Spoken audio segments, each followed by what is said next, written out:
everything, so many things that happened at Day for Night that I wasn't expecting, and that was just like complete motivation to like want to do another event,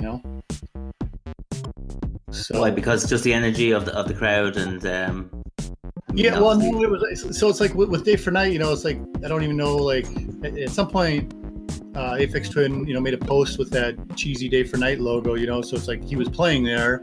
Yeah, that's obviously not something that happens every day. So it's like when the tickets went on sale, it's just like, it wasn't a question. We bought tickets and didn't even know what it was or anything about the event at all.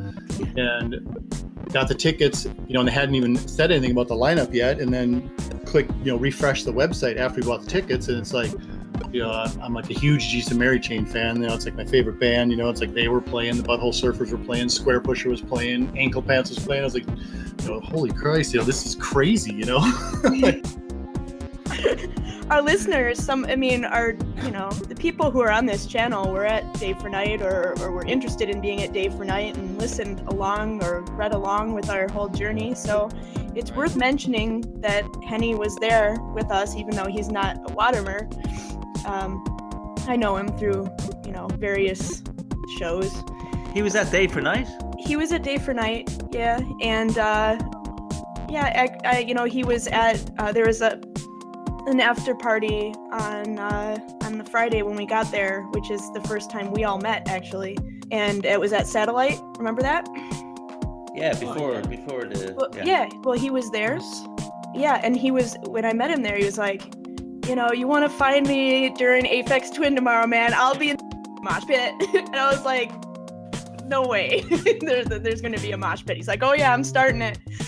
Class. And then during the set, I'm there and like maybe 30 people in front of me, there's a fucking mosh pit and there's fucking Henny in the mosh pit. And I was like, man, there's no chance I could run into you if you were pit. So like I went and I gave him a hug. So anyway, yeah, he was there.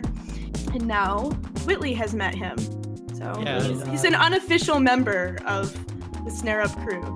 Yeah, he was talking about the radio show. He's like, oh yeah, I think you're one of the hosts of it, right? So we're talking about that for a bit. We're talking about Day for Night and stuff. And I saw you at Day for Night, Kurt. I saw you at the Satellite pre-party. We were all there. It all connects. It all connects. I went to that Satellite party because there was a taco truck outside. Actually. Oh yeah, I remember that. Yeah. It was like a boombox, but I saw it online. I was like, we got to go here. Nice. And had you just arrived in town that day, or? Yeah, just before that. Yep. Yeah, same here. I forgot who's even playing there on Friday night. Cygnus was the main act, I guess.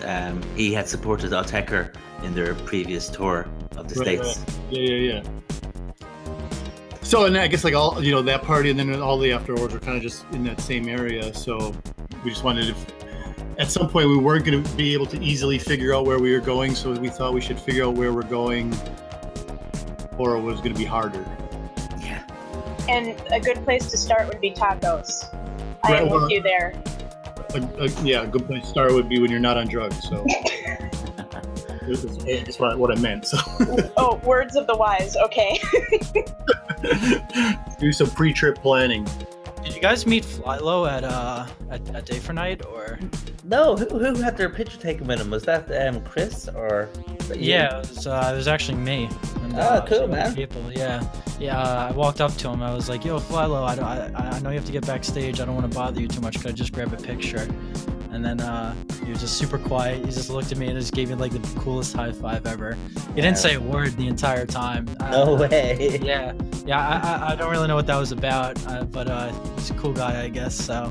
He wasn't playing though, was he? He was just going to see some people.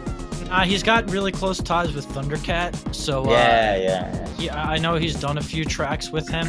So and of course he's a huge Richard fan. So I'm sure that was a huge reason why he was there. Rewind. What's amped it up a little for me is just remembering some of these DFN stories. Yeah. Because that was really a magical time. Yeah, no, definitely. Really, really memorable experiences that I think we all had down there. So it was just really, really cool. I think about it like almost like at least every day. I'd say, you know, like, oh wow, like that shit was so sick. You know, I'll pop over Aphex Twin, and then the Day for Night video will come up in my related videos on YouTube. I'm like, ah, fuck. Yeah. That's just such a good time. You know, I just remember all the people I met. So. And I love that there's, you know, a decently high quality recording of not just the sound, but also the video, like the stage. Yeah. You know, like I have watched and listened to that set on like my home theater system, you know, and it's like I could just have a party. It's like I pop that in and like the music is bumping and I'm like looking at all the crazy fucked up visuals all over again. Like, this is great. All the bombs dropping down on the United States. Yeah, and like all like the faces floating all over the place. Yeah. Teddy bears and muscular female bodybuilders. And then they had that camera down in the crowd, and like they were putting Richard's face on like the face festival mapping. goers. Yeah. It was really silly. But what I really loved about the way they had the stage set up, like when I saw them bringing out the partitions, I was like, oh yeah, he's gonna be behind those partitions. I even yelled out, you need more partitions! And then they brought more out, so there you go. But then, you know, at the beginning, they had a camera on it, and they were projecting them onto those little the hanging side screens. But they had to take those down because the weather got crazy, because apparently Richard is a fucking magician. Yeah. Oh yeah. He's like, it's like the Sorcerer's Apprentice. It's like the elements are flying all over the place, doing his bidding. Yeah, summoning rainstorms, crazy. Oh I had, my god, I had direct sight of him the entire show. Like, even though he was hiding behind all those walls, I was like, nope, I could still see you. You have a video clip of that, or I guess Sonic Boy on Dope does. Yeah, it is. Yeah. I also got a small video of him before the show. He's like tapping away on his computer. Oh, yeah, it's like a 20-second clip. Yeah. I just thought it was just really cool because I was like, holy cow, it's him, like fanboying the hell out. So well, I think the way that he's gone about it, the way he's gone about it is like, it's like a really great compromise between like, you know, giving the fans something but keeping like his own bubble, you know? Yeah, his own image for sure. Yeah. Yeah, I mean, that looked really good, that Day for Night. I watched a stream of that. Someone was streaming it on Periscope. And I was, just because I was interested if he was going to play any new stuff. But that looked great. Yeah, I would have loved to be there. Yeah, it was class. That's how we all met, David. We're all here because we all met at oh, right. Okay, that's cool. Yeah. Did you get one of the vinyls? At at Texas, Day for Night, we did, Yeah, wow. Class, really good stuff. Yeah. This like exclusive after party at Day for Night in December, and it actually took place in a hotel bathroom, and Key Fumbler performed there. I performed the toilet drop. The toilet drop. Yeah. We also had a few. Excuse me. We also had a few other Wadimers there. We had Sean as well as Phonic Boy on Dope. Shout out to them. And Eluciphile. Excuse me. I did forget him. I'm sorry. Shout out to all three of them.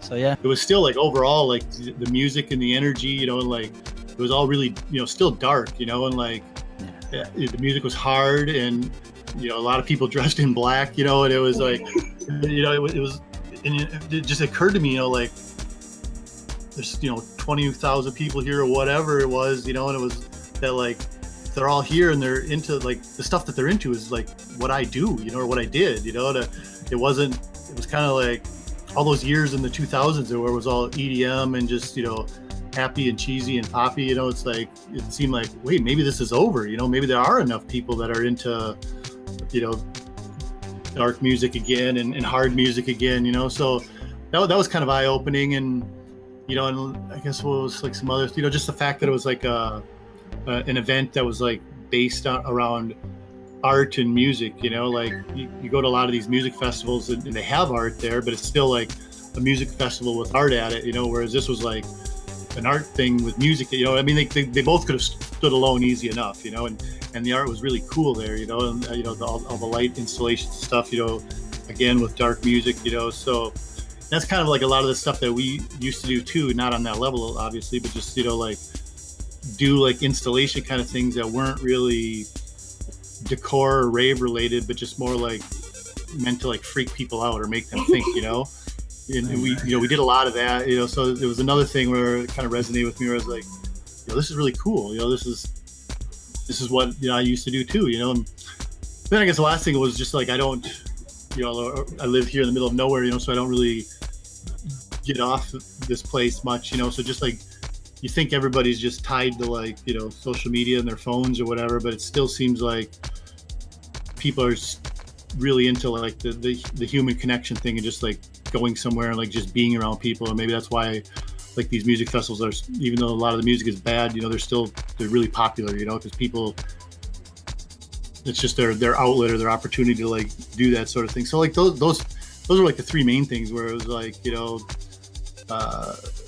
for me it felt like it was inspiration to like want to like do something again. But then of course like those 2 hours that happened on Saturday night, you know, it was like just the way I felt after that was like, you know, it's good knowing or cool knowing that I could also maybe do something like that would make a lot of other people feel the same way, you know. So